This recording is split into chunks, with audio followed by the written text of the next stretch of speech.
दुआ करेंगे हम लोग। तेरे खुदा बाप, हम आपका शुक्र अदा करते हैं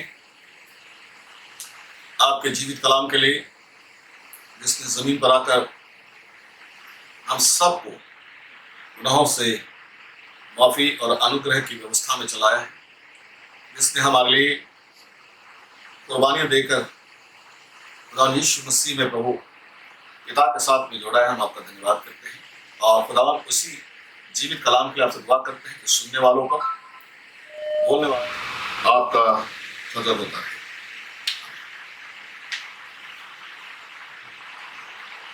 मेरे प्रिय, आज हम प्रभु यीशु मसीह में एक ऐसे दौर में चल रहे हैं जो बहुत ही ऐतिहासिक है। हर पीढ़ी में परमेश्वर ऐसे दौर लाते हैं जिससे वो जताना चाहते हैं कि मैं ही परमेश्वर हूं। जैसे लिखा है कि वो बुद्धिमानों की बुद्धि को भी नाश कर देता है, ज्ञानवानों के ज्ञान को भी वो तुच्छ बना देता है। बहुत से लोग ये समझते हैं कि ये विपत्तियां जो हैं, बहुत से लोग ये समझते हैं कि विपत्तियां आने का कारण क्या है। हर एक बुद्धिमान व्यक्ति इस पर सोच रहा है और प्रभु के बहुत दास जो है इस पर आजकल चर्चा कर रहे हैं कि विपत्तियां आने का कारण क्या है। चलिए हम पवित्र शास्त्र में देखते हैं कि ऐसी दुनिया में आने वाली विपत्तियां क्यों आती है, कौन है जो इस विपत्ति को संसार में मनुष्य पर डालता है और उसके कारण क्या है। मैं दो छोटे से कारण आपको बताना चाहूंगा। यदि आप पवित्र शास्त्र पढ़ते हैं तो हम उत्पत्ति की पुस्तक में चलेंगे, जहां इस दुनिया पर सबसे पहले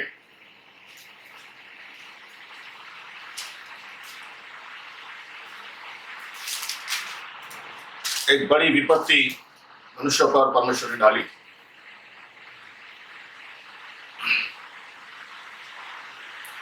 और उसका कारण क्या था वो भी वहां पर लिखा हुआ है। ये तमाम उन भाइयों के लिए है, उन प्रचारकों के लिए है जो ये समझते हैं कि ये विपत्तियां प्रभु ने, परमेश्वर ने नहीं डाली, परंतु इसके पीछे शैतान है।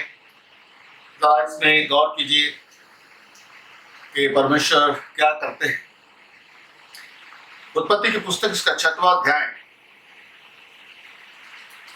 इसमें नूह के विषय में लिखा हुआ है। हजरत नूह, जिसके साथ खुदा बाप ने उस समय की लोगों के विषय में बातें की।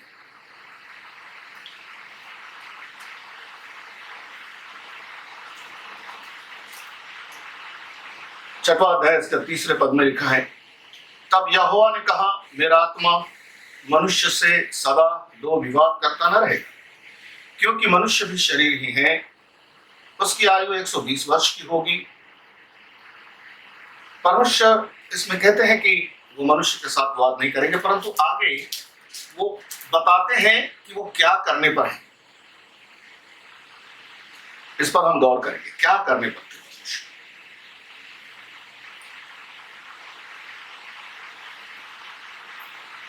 6वें अध्याय के 12वें पद से मैं आपके कुछ इंसिडेंट देना चाहता हूं।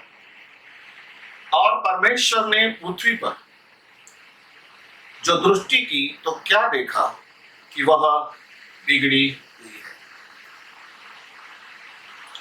क्योंकि सब प्राणियों ने पृथ्वी पर अपना अपना चाल चलन बिगाड़ लिया था।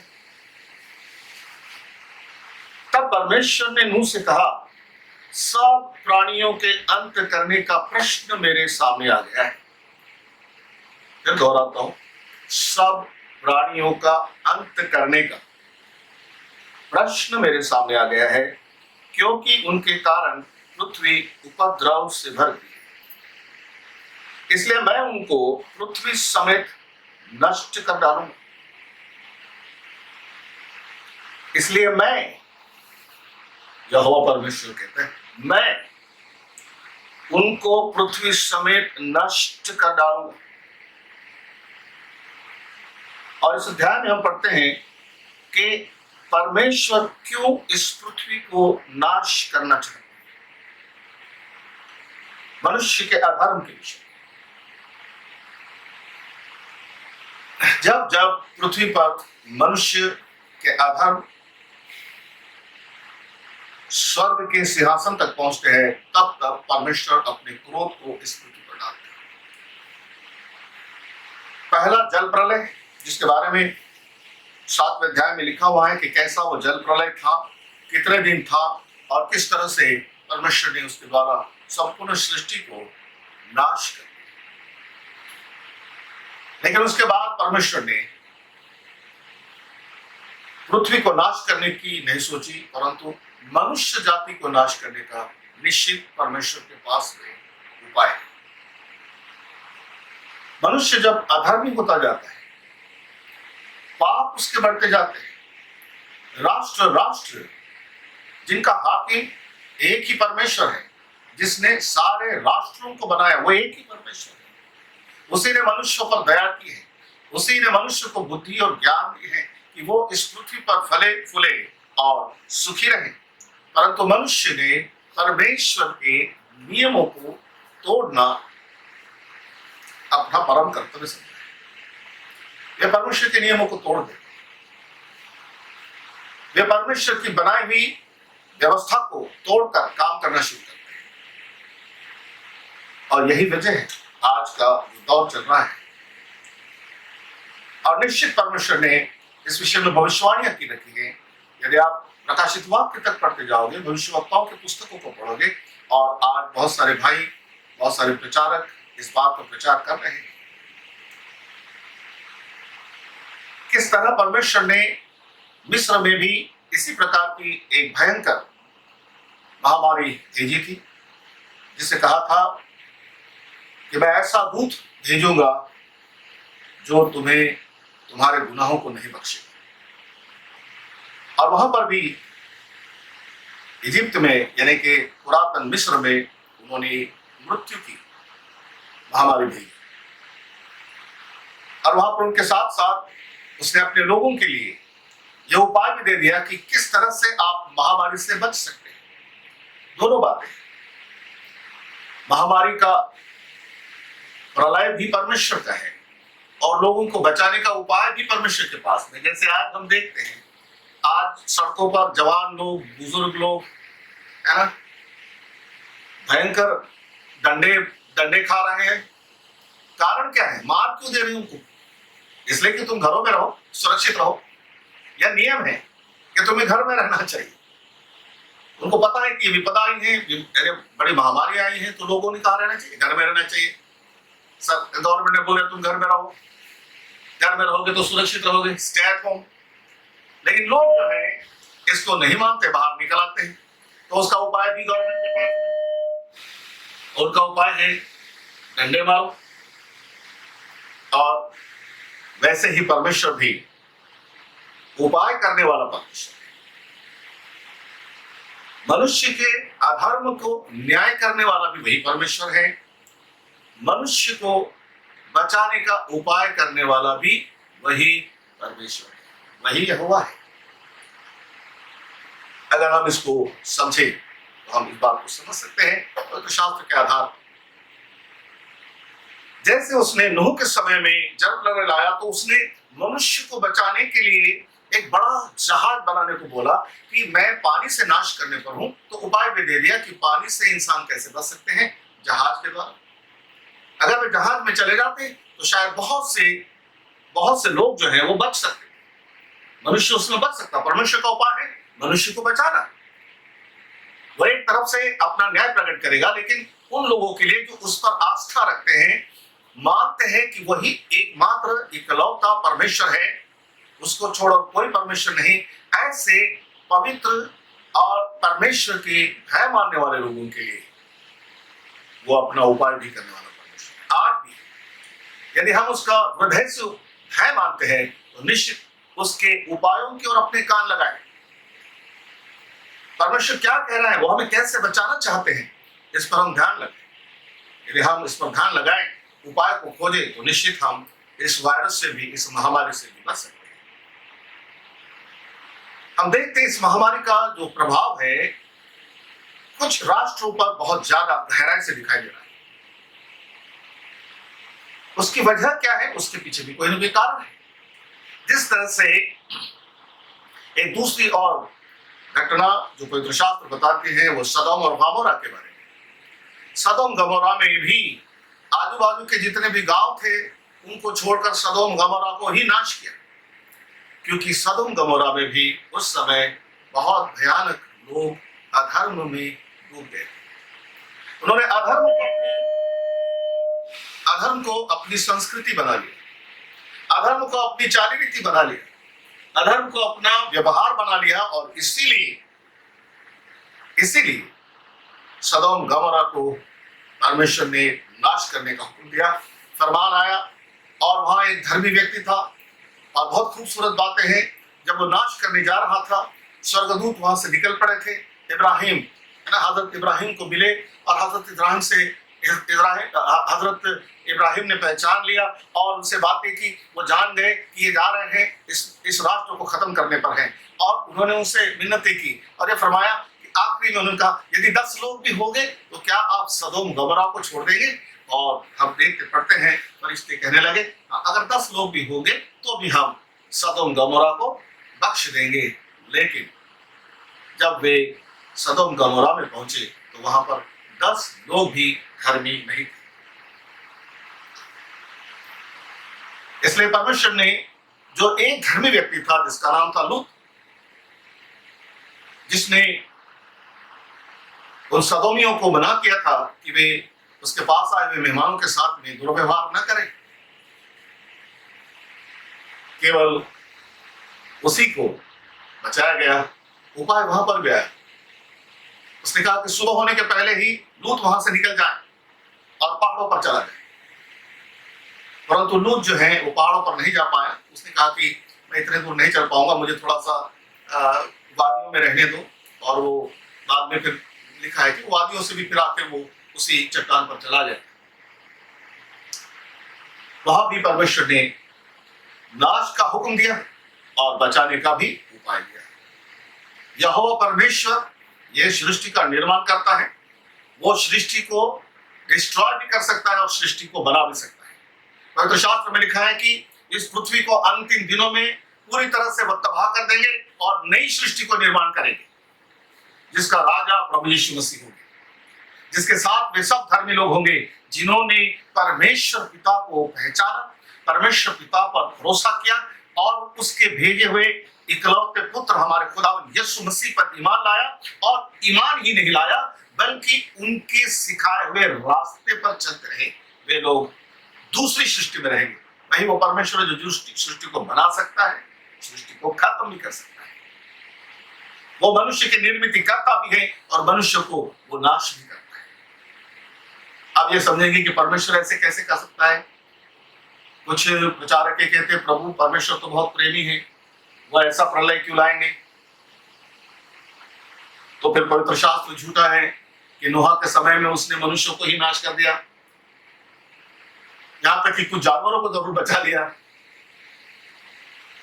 फिर तो सदोम गमोरा की जो आज भी पृथ्वी पर एक बड़ी मिसाल है और प्रूफ है, उसको क्यों नाश किया? केवल एक व्यक्ति और 2 लड़कियां वहां से बाहर निकली। आखिर क्यों? तो ये परमेश्वर है।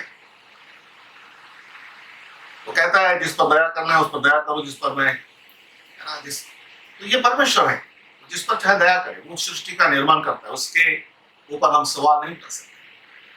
हम मनुष्य है, हम और उसकी सोच में जमीन आसमान का फर्क है। हम तो केवल अपनी आंखों से दिखने वाली चीजों के बारे में सोचते हैं। वो तो ऐसी बातों के बारे में सब कुछ सोचता है जो है भी नहीं और दिखती भी नहीं। ऐसी बातों के बारे में भी वो जानता है और बोलता भी वो परमेश्वर है। सो परमेश्वर का धन्यवाद करो कि इस समय में उसके उपाय को ढूंढो। जब ये महामारी कोविड-19 इस संसार में फैल चुकी है, अगर मनुष्य के बंदोबस्त में होती तो अब तक इसका इलाज मिल जाता।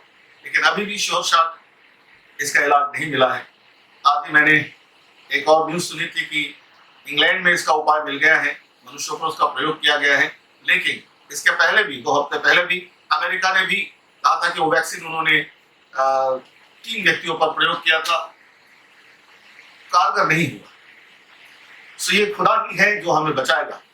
उपाय के रास्ते उसी के पास में, इसलिए उसकी और अपने हाथ रखो। आप अपने घरों में रहो, अपने अपने पाप और अपने गुनाहों को मानो। मैं आपको बताना चाहता हूं कि इस पृथ्वी पर क्यों भयंकर प्रलय आए। मैं आपको बताना चाहता हूं, आज संसार में 2 चीजें जो परमेश्वर बिल्कुल पसंद नहीं करते। मनुष्य के समाज में 2 चीजें परमेश्वर बिल्कुल पसंद नहीं करते हैं। 10 आज्ञा में से 2 आज्ञाएं इसी आधार पर है। एक, तू व्यभिचार न कर, और एक और आज्ञा है, तू खून न कर। 2 आज्ञा। आज ये दोनों आज्ञाएं केवल एक ही देश में नहीं, सारे देशों में प्रभाव डाल रही है। व्यभिचार अपनी सीमा पर है। हर राष्ट्र व्यभिचार में डूबा हुआ है। जैसे प्रकाशित वाक्य में लिखा है कि वो जो इजबेल है वो हर राष्ट्र को व्यभिचारी बनाएगी, अपने प्याले में से पिलाएगी। राष्ट्र व्यभिचारी हो चुके हैं, सोच व्यभिचारी हो चुकी है। अमेरिका में हम देखते हैं पिछले समय में उन्होंने गे परेड निकाला। मैं देख रहा था, एक व्यक्ति सुसमाचार सुनाकर उनको गला फाड़कर बता रहा था कि पश्चाताप करो, ये परमेश्वर के विरोध में है, और वो लोग उसका मखौल उड़ा रहे थे, मजाक उड़ा रहे थे। आज अमेरिका की ये स्थिति है कि अमेरिका ने गे मैरिज को सर्टिफाइड किया। परमेश्वर साफ कहते हैं कि ये सबसे बड़ी लानत है। ये व्यभिचार की सबसे घृणित बात है। एक पुरुष दूसरे पुरुष के साथ ब्याह करता है और शारीरिक संबंध रखता है, ये घृणित है। क्योंकि मनुष्य को परमेश्वर ने अपने स्वरूप में बनाया गया है और उसको चाहिए कि परमेश्वर के स्वरूप में वापस जाए, पवित्र बने और ऐसे सब घिनौने कामों से तौबा करे। हर राष्ट्र में आप देखें, जितने राष्ट्र पर बड़ी एक हाय तौबा आई है, उसका कारण है व्यभिचार, भयानक व्यभिचार। संसार व्यभिचार में डूबे हुए हैं। आप इसे जान सकते हैं मैं जो बोल रहा हूं। जहां देखो वहां पर व्यभिचार है, रेप है, मर्डर है। भारत जैसे, जिसको हम कहते हैं कि संस्कृति वाला देश है, यहां पर सरेआम रेप और मर्डर आम हो गया है। खून तो भारत में भी आम हो गया है। लिंचिंग के द्वारा लोग आज साधुओं को भी मारने पर हैं। कभी इनोसेंट मुसलमानों को मार देंगे, कभी गाय चराने वाले को मार देंगे, कभी गाय खिलाने वाले को मार देंगे। अत्याचार है। परमेश्वर इससे पसंद नहीं करता। परमेश्वर चाहता है कि मनुष्य के साथ में धार्मिकता का व्यवहार रखे। एक मनुष्य, एक जाति दूसरे जाति से धार्मिकता अर्थात इंसानियत के तौर पर चले। सभी को, तो हम देखते हैं सभी को आज जीने का अधिकार है, परंतु हम देखते हैं कि मनुष्य ने स्वभाव से ही पाप करना शुरू कर दिया है। व्यभिचार के बारे में सारे राष्ट्र लिप्त हो गए, भयंकर। और दूसरा कारण मैं बोलता हूं, व्यभिचार के बारे में आप सब समझते हैं। यहां तक कि व्यभिचार तो कलीसियाओं में भी आ गया है। व्यभिचार कलीसिया में भी आ गया है। हर जो जवान लड़के लड़कियां जो आगे हैं, गिटार बजाने वाले लीडर्स लोग हैं, हर एक की अपनी गर्लफ्रेंड है, उनकी शादी होती है, लव मैरिज। आज कलीसिया में भी ये है। व्यभिचार ने कलीसिया को भी छोड़ा नहीं है।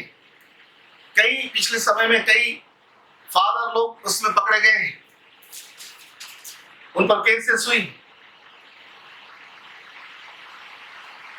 मॉलेस्टिंग में, बच्चों के साथ में अवैध संबंध बना ले।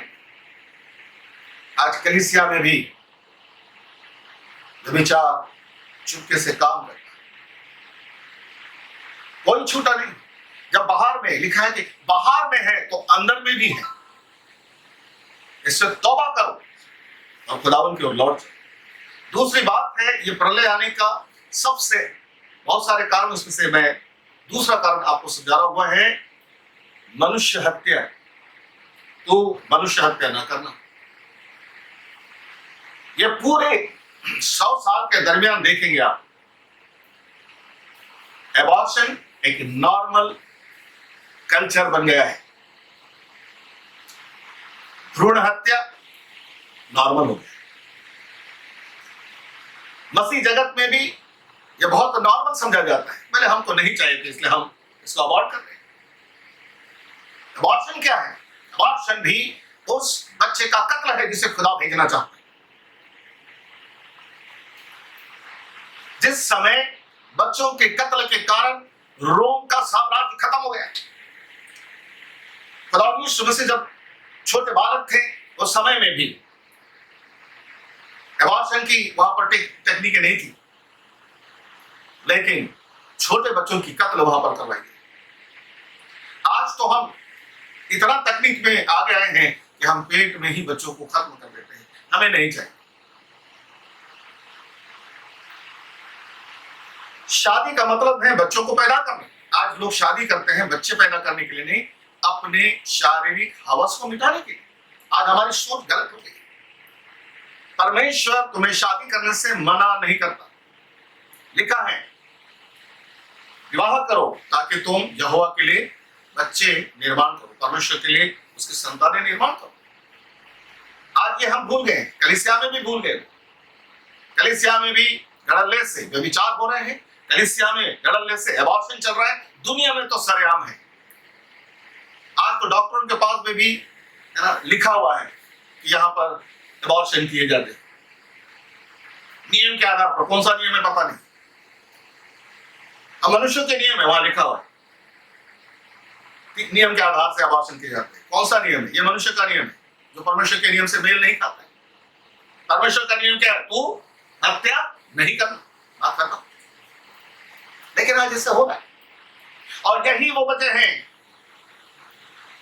जब इंसान नहीं चाहता कि इंसान को जिंदगी मिले, और वो व्यभिचार और खून में ऐसा डूब गया है। और यही वो वजह है यहोवा का भयंकर प्रकोप इस पृथ्वी पर है। प्रभु ने फरमाया कि अंतिम दिनों में ऐसा होगा। पवित्र आत्मा ठीक सटीक ऐसी बातें भविष्यवाणी करता है, आप देख सकते हैं, पढ़ सकते हैं पवित्र शास्त्र।